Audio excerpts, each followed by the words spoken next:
جہاز کی تلاش۔ رامین ایک بہت ہی اچھی اور ذہین بچی تھی۔ وہ اپنے والدین کی اکلوتی اور لاڈلی بیٹی تھی۔ اس کے ابو محکمہ جنگلات کے افسر تھے۔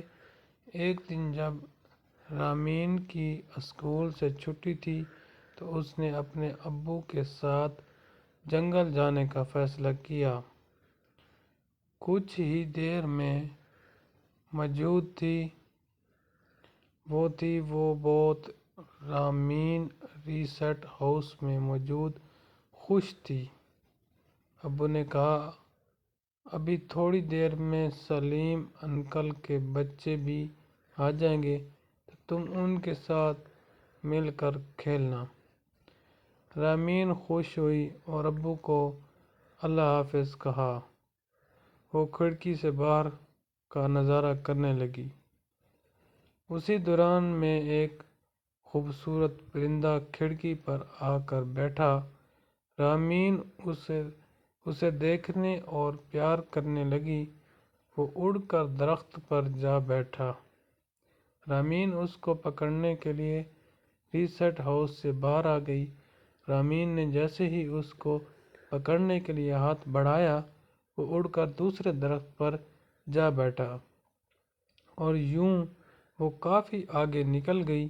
دوسرے درخت پر جا بیٹھا اور یوں وہ کافی آگے نکل گئی۔ سامنے پہاڑوں دیکھ کر اسے ایک عجیب سے خوف کا احساس ہوا۔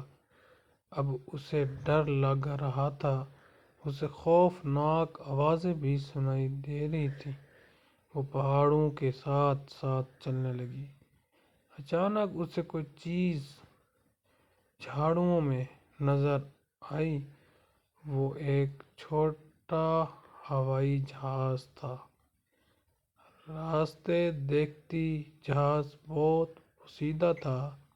وہ چاروں طرف سے گھوم کر اسے دیا ہے۔ وہ سوچتی ہے یہ کون سا جہاز ہے، جنگی لگ رہا ہے۔ اس نے موبائل فون پر ابو کو ایک ہی سانس میں ساری بتا دی۔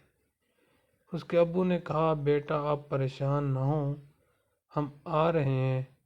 جلد ہی ابو اور چند افسران وہاں پہنچ گئے، جہاز کا معائنہ کیا اور رامین کو شاباشی دی۔